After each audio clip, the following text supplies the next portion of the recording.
నియోజకవర్గంలో ఉన్నటువంటి రామగుండం కార్పొరేషన్లో మొన్న జరిగినటువంటి కార్పొరేషన్ ఎన్నికలలో ఈ కాంగ్రెస్ అధికార పార్టీ నాయకులు అక్కడ ఉన్నటువంటి శాసనసభ్యులు రాజ్ ఠాకూర్ మక్కన్ సింగ్ పూర్తి స్థాయిలో అధికార దుర్వినియోగానికి పాల్పడ్డాడు.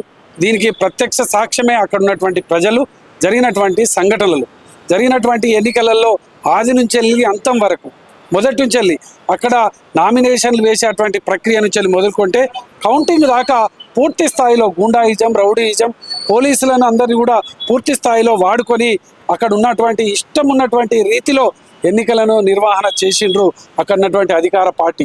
దానికి ముఖ్యమైనటువంటి ఉదాహరణ 1వ డివిజన్లో ఒక నాయకులను అందరినీ బెదిరించి ఏకగ్రీవము చేయడం. అక్కడ బీజేపీకి సంబంధించినటువంటి నాయకులు కంప్లైంట్ ఇచ్చినా కూడా పోలీసులు పట్టించుకోకపోవడం. ఈ విధంగా దుర్మార్గమైనటువంటి రీతిలో అక్కడ ఎలక్షన్ నడిచింది. పోలింగ్ బూతుల కాడ ప్రచారానికి పోతే కూడా బెదిరింపులు చేసి ఎవరు బీఆర్ఎస్కి సంబంధించి నాయకులతోని ప్రచారానికి తిరగద్దని చెప్పేసి భయపెట్టియడం.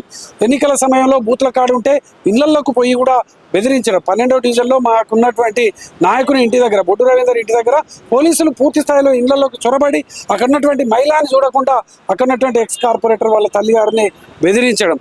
ఈ విధమైనటువంటి విధానమే కాకుండా పోలింగ్ బూతులకు యథేచ్ఛగా కాంగ్రెస్ కార్యకర్తలు పోయి రిగ్గింగ్లు చేయడం. అదే కాకుండా అక్కడ ఉన్నటువంటి పోలింగ్ బూతుల బాక్స్లను లేటుగా తీసుకుపోవడం.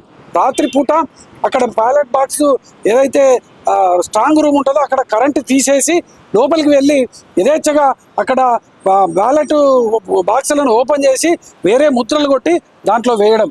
ఈ విధమైనటువంటి చర్యలకు పాల్పడింది అనేది మా అనుమానం. అందుకోసమే ప్రత్యక్షంగా ఎలక్షన్ కమిషన్కు ఈరోజు మేము ఫిర్యాదు ఇవ్వడం జరిగింది.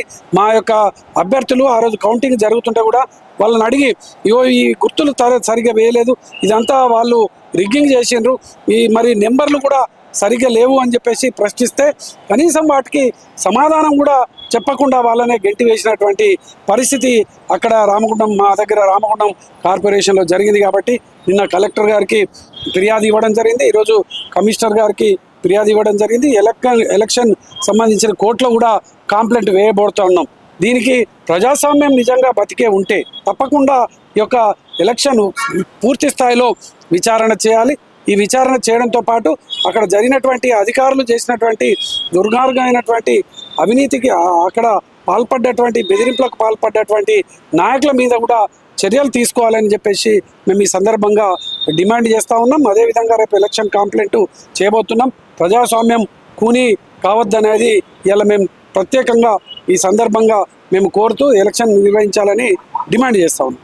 లైక్ చేయండి, షేర్ చేయండి, సబ్స్క్రైబ్ చేయండి. మరిన్ని వీడియోల కోసం బెల్ సింబల్ పై క్లిక్ చేయండి.